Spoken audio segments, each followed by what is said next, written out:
महापालिका निवडणूक आणि मराठी माणसांच्या प्रश्नावर कोणतीही योजना सादर न करता गौतम अदानींची प्रगती पुस्तक मनसे प्रमुख राज ठाकरेंनी मराठी माणसाला भ्रमित केलं, अशी खरमरीत टीका शिवसेनेचे प्रवक्ते प्रकाश महाजन यांनी केली आहे. ठाणे येथे आयोजित पत्रकार परिषदेत ते बोलत होते. अदानींच्या प्रगतीशी मराठी माणसांना काही देणं घेणं नाही. त्यांचे मूलभूत प्रश्न कालच्या शिवतीर्थावरील सभेत अनुत्तरित राहिले, असा टोलाही महाजन यांनी लगावला. काल शिवतीर्थावर कौटुंबिक सोहळा झाला. त्यात राज ठाकरेंचं भाषण म्हणजे वक्तृत्व कलेचा उत्तम नमुना होता, असंही त्यांनी सांगितलं. कालच्या सोहळ्याला मराठी माणसाच्या अस्मितेला जोडण्याचं केलेलं काम निंदनीय असल्याचं त्यांनी सांगितलं. घसरत चाललेली राजकीय पत वाचवण्यासाठी केलेला हा खटाटोप होता, असा घणाघात महाजन यांनी ठाकरेंवर केला. राज ठाकरे भाषणात अदानींवर घसरले, अशी टीकाही महाजन यांनी केली.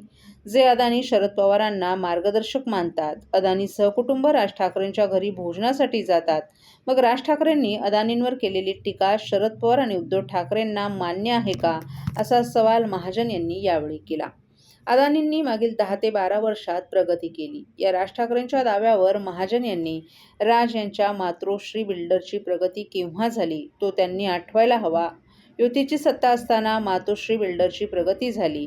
त्यावेळीच राज यांनी मायकल जॅक्सनला मुंबईत आणलं होतं. 25 वर्षात तुमची किती प्रगती झाली, याचं राज ठाकरेंनी स्मरण करायला हवं, असंही महाजन यांनी सांगितलं. उबाटा मनसे जागा वाटपात संदीप देशपांडेंना सोबत घेऊ नका, अशी उद्धव ठाकरेंची मागणी होती.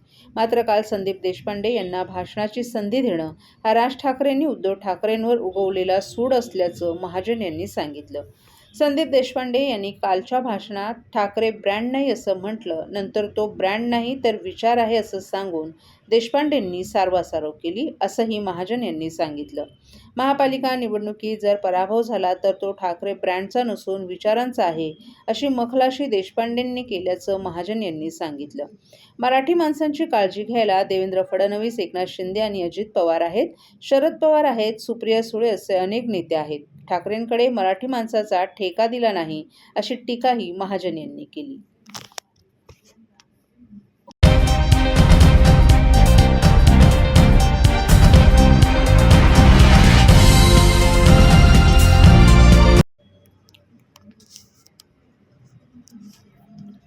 महापालिका निवडणुकीच्या मतदानाला अवघा 1 दिवस उरला आहे. अधिकृत प्रचार थांबला असला तरी राजकीय नेत्यांची परस्परांवर टीका टिप्पणी, आरोप प्रत्यारोप सुरू आहेत.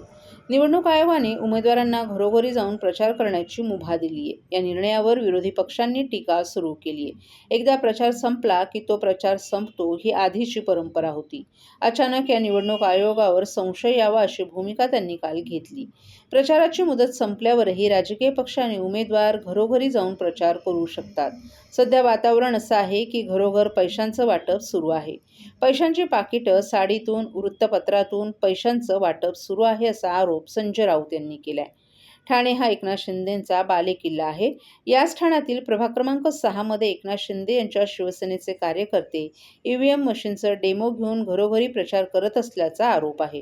ठाकरेंच्या शिवसेनेच्या कार्यकर्त्यांनी विरोध केला, पैसे वाटप करत असल्याचा आरोप केला. यावेळी दोन्ही शिवसेनेचे कार्यकर्ते एकमेकांना भिडले आणि एकमेकांना यातून धक्काबुक्कीही करण्यात आली.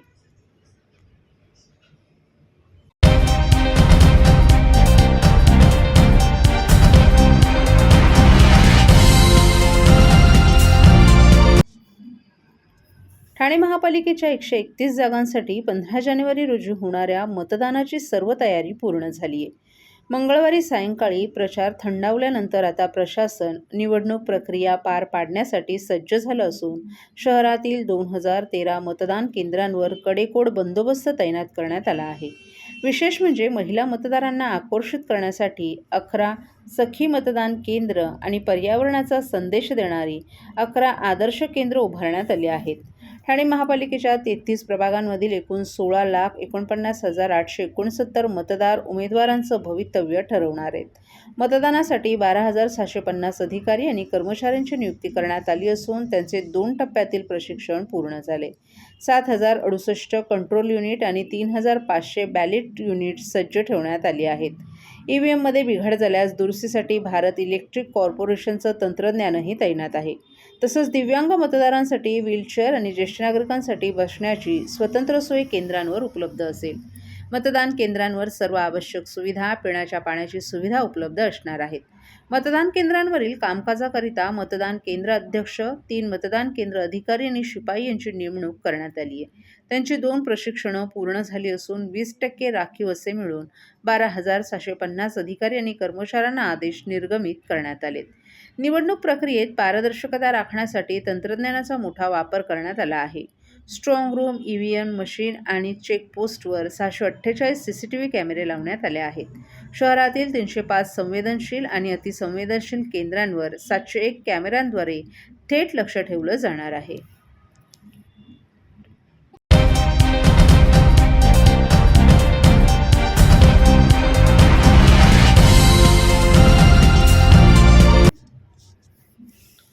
ठाणे महापालिकेच्या निवडणुकीत प्रमुख राजकीय पक्षांबरोबरच एकूण 641 उमेदवार निवडणुकीच्या रिंगणात आहेत.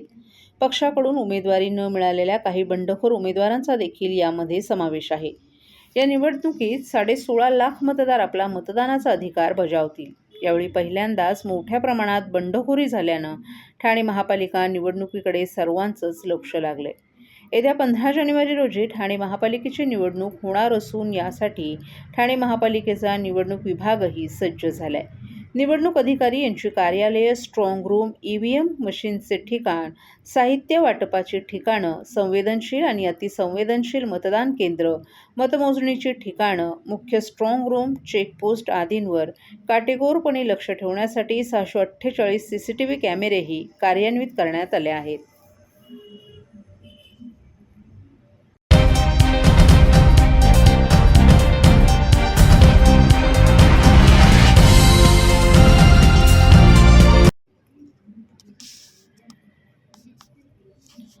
जिल्ह्यातील महानगरपालिका सार्वत्रिक निवडणुकीच्या अंतर्गत 15 जानेवारी रोजी होणाऱ्या मतदानाच्या दिवशी ठाणे जिल्ह्यातील महानगरपालिका कार्यक्षेत्रात सार्वजनिक सुट्टी जाहीर करण्यात आली. मतदारांना कोणत्याही अडचणीशिवाय आपला मतदानाचा हक्क बजावता यावा, तसंच मतदानाचा टक्का वाढावा या उद्देशानं राज्य शासनाच्या निर्देशानुसार ही सुट्टी जाहीर करण्यात आली आहे. या दिवशी शासकीय कार्यालय, निमशासकीय कार्यालय, सार्वजनिक उपक्रम आणि बँका आदींना सार्वजनिक सुट्टी लागू राहील असं निवडणूक प्रशासनानं स्पष्ट केलंय. नागरिकांनी या सुट्टीचा लाभ घेत प्रत्येक पात्र मतदारानं 15 जानेवारी रोजी आपल्या नजीकच्या मतदान केंद्रांवर जाऊन निर्भयपणे मतदान करावे आणि राष्ट्रीय कर्तव्य म्हणून लोकशाही प्रक्रियेत सहभाग नोंदवावा असे आवाहन प्रशासनाकडून करण्यात आले.